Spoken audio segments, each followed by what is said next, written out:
राजस्थान के भिवाड़ी में पुलिस ने गौ तस्करी का भांडाफोड़ किया है। पुलिस ने 2 हिंदू आरोपियों को गिरफ्तार किया है। पकड़े गए आरोपियों की पहचान विपिन और संगीता के रूप में हुई है। गौ तस्करी के नाम पर रोजाना ना जाने कितने बेगुनाह मुसलमानों को निशाना बनाया जाता है।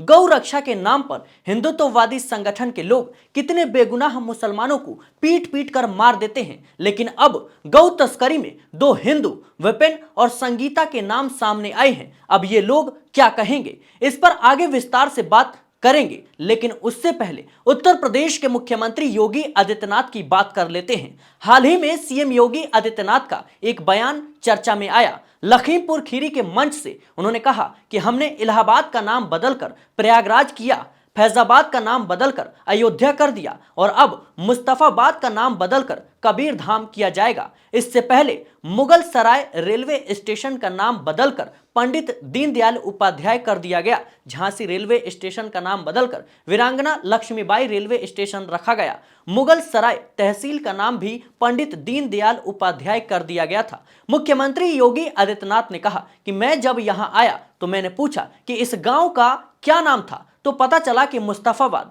मैंने प्रस्ताव मांगकर यहां का नाम बदलने को कहा है। सुनिए जरा। आप सोचो ना, मैं जब यहां पर आया तो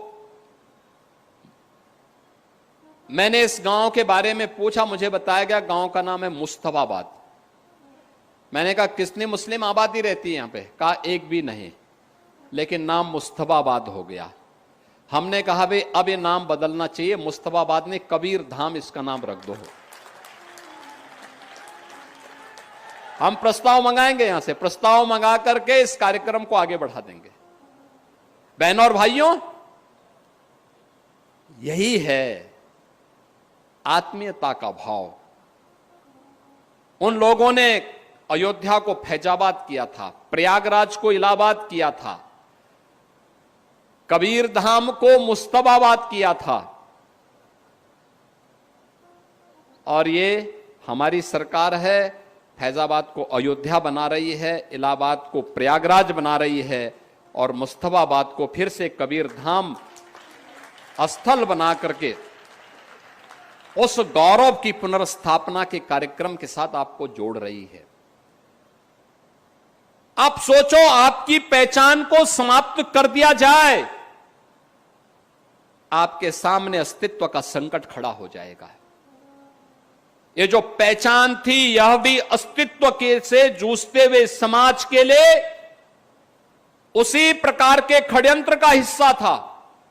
और खासतौर पर इस सीमावर्ती क्षेत्र में तो और भी यह महत्वपूर्ण पड़ता है। लखीमपुर खीरी केवल एक जनपद नहीं, क्षेत्रफल के हिसाब से देखेंगे तो प्रदेश के सबसे बड़े जनपदों में लखीमपुर खीरी की गिनती होती है। सीमावर्ती जनपद भी है और तब भी इस प्रकार की शरारत करने से लोग बाज नहीं आए। यानी यहां पर भी नाम में भी सेकुलर, ये सेकुलर नहीं, ये पाखंड है और इस पाखंड से मुक्ति आज के समय में आवश्यक है।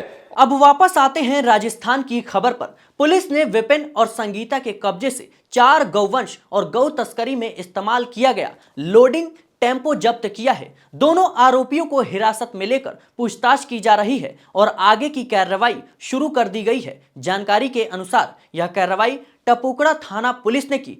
पुलिस को सूचना मिली कि नौला धाम मंदिर से नाखनौल रोड की ओर एक टेम्पो जा रहा है जिसमें गौवंश भरे हुए हैं। सूचना मिलते ही थाना अधिकारी सतीश कुमार के नेतृत्व में एसएस स्पोर्ट्स एकेडमी के पास नाकाबंदी की गई। जांच के दौरान टेम्पो में 2 गाय और 2 बछड़े पाए गए। टेम्पो में सवार विपिन निवासी रेवाड़ी हरियाणा और संगीता निवासी कोटपुतली बहरोड राजस्थान को गिरफ्तार किया गया। पूछताछ में दोनों ने स्वीकार किया कि वे गौवंश को नंगली बलिहार से ग्वालादा गांव ले जा रहे थे, जहां उनकी गौवशी की योजना थी। पुलिस ने मौके से ही टेम्पो और गौवंश को जब्त कर लिया है। यह कार्रवाई भिवाड़ी एसपी प्रशांत किरण के निर्देशन में की गई। अधिकारियों ने बताया कि पुलिस का लक्ष्य क्षेत्र में गौ तस्करी की गतिविधियों पर पूरी तरह से अंकुश लगाना है। इस मामले में राजस्थान राजस्थान गौवंश संरक्षण अधिनियम के तहत टपुकड़ा थाने में मुकदमा दर्ज कर आगे की जांच शुरू कर दी गई है। राजस्थान में गौ तस्करी पर 10 साल की सजा का प्रावधान है। अब सवाल यह है कि क्या विपिन और संगीता के खिलाफ कठोर कार्रवाई की जाएगी।